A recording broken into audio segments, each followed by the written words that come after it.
This is a big day.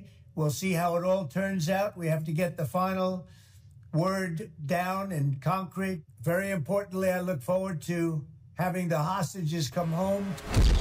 Trump का ऐलान, Israel Hamas युद्ध समझौते को तैयार। लेकिन हमास सिर्फ शांति वार्ता के लिए रेडी है। हमास अब भी फिलिस्तीन देश की मांग पर डटा है।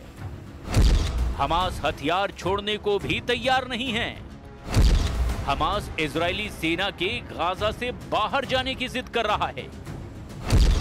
हमास ने इजराइल के खिलाफ 3 दुश्मन देशों को युद्ध में उतार दिया है।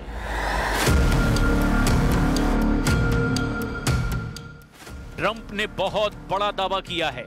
ट्रंप बहुत खुश हैं। ट्रंप ने हमास के होश ठिकाने लगाने का ऐलान किया है। इससे इजराइल हमास युद्ध समझौता मुमकिन है जल्द फाइनल हो जाए।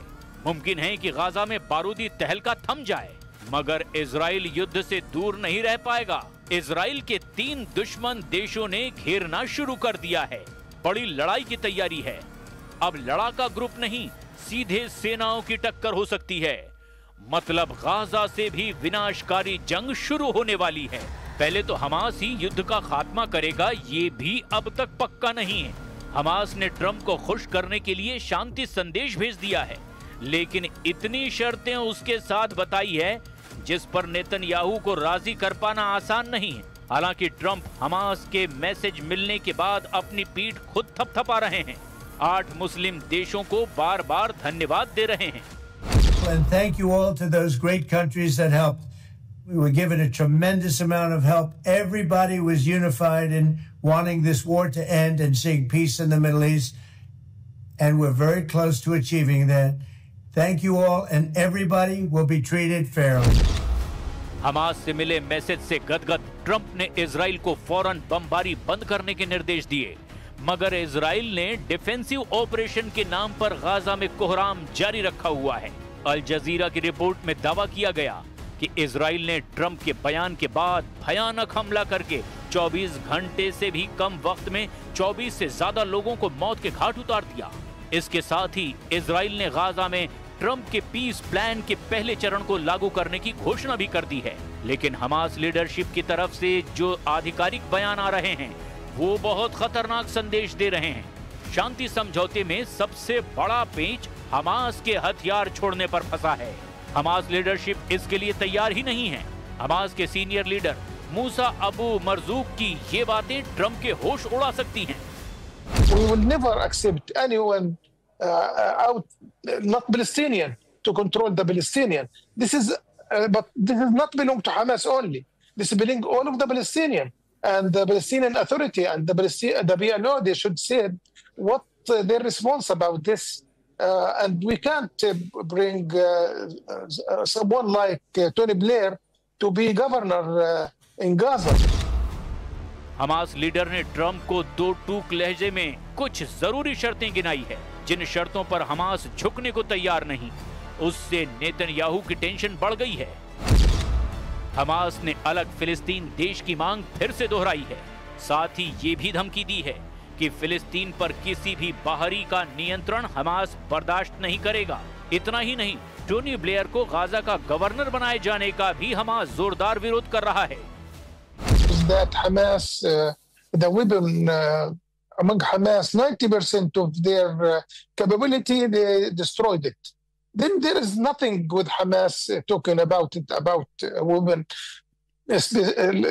Second thing, we, since in the beginning of this conflict, president Trump की पीस डील पर हमास एक तरह से कुछ कदम आगे जरूर बढ़ा है, लेकिन अभी सारे अहम मुद्दे अनसुलझे हैं। पहले ट्रंप का ऑफर देखिए। ट्रंप की पीस डील के तहत हमास को 3 दिनों में सभी 48 बंधकों, जिनमें लगभग 20 जिंदा माने जा रहे हैं, इन सभी को रिहा करना है। इसके बदले में इजराइल हमला रोकेगा, साथ ही कब्जा की गई जमीन से हटना होगा और सैकड़ों फिलिस्तीनी कैदियों को आजाद करना है। इसके बाद गाजा का कंट्रोल अंतरराष्ट्रीय संगठन करेगा, जिसकी निगरानी खुद ट्रंप और ब्रिटेन के पूर्व प्रधानमंत्री टोनी ब्लेयर करेंगे।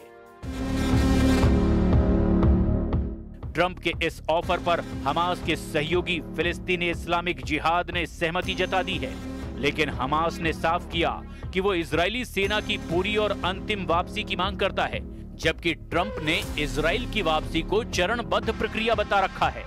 इसीलिए हमास भी हथियार छोड़ने को तैयार नहीं है, यानी स्थायी शांति की गारंटी देने वाला अब भी कोई नहीं है। खासकर इजराइल के दुश्मनों ने जिस तरह आक्रामक रुख दिखाना शुरू कर दिया, वो अब नए युद्ध का सिग्नल दे रहे हैं। मिस्र ने इजराइल के खिलाफ नया फ्रंट खोल दिया है। मिस्र ने सिनाई प्रायद्वीप पर सेना को बड़े पैमाने पर तैनात कर दिया है।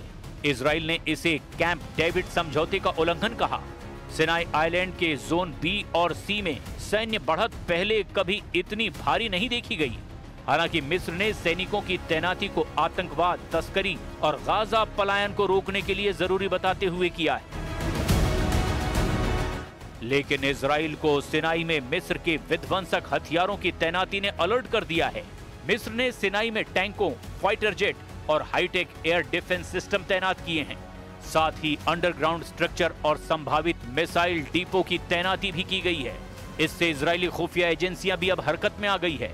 मिस्र की तरह ही ईरान की तरफ से भी अब इजराइल को वॉर थ्रेट मिलने लगा है। सुप्रीम लीडर अली खामनेई ने ट्रंप और नेतन्याहू से टकराने से पहले ही तेहरान की जगह नई राजधानी बनाना शुरू कर दिया है। ईरान तेहरान की जगह फारस की खाड़ी के तट पर मकरान में नई राजधानी बनाने जा रहा है। ईरान ने राजधानी बदलने की वजह तेहरान की बढ़ती आबादी और पानी की कमी को बताया है। वहीं रक्षा जानकारों ने इसकी सबसे बड़ी वजह बताई अमेरिका इजराइल से ईरान की दुश्मनी। अमेरिका ने जब से B-2 बॉम्बर से ईरान पर बमबारी की थी, तब से ही सुरक्षित इलाके में राजधानी बनाने की बात की जाने लगी थी। अब इस आइडिया को सुप्रीम लीडर अली खामनेई ने भी हरी झंडी दे दी है। ईरान नई राजधानी में सुरक्षा के सभी जरूरी इंतजाम करने के बाद दुश्मनों से हिसाब बराबर करने के मूड में है। इस सब के बीच तुर्की ने मोसाद एजेंट को गिरफ्तार करने का दावा करके पीएम नेतन्याहू को एक नई टेंशन दे दी है। तुर्की ने सेरकान चीचेक नाम के मोसाद एजेंट को पकड़ने के बाद इजराइल को धमकी दी है। मतलब इजराइल के लिए ज्यादातर मोर्चों पर मुसीबतें खड़ी हो चुकी है और अगले कुछ दिन पीएम नेतन्याहू पर बहुत भारी साबित हो सकते हैं।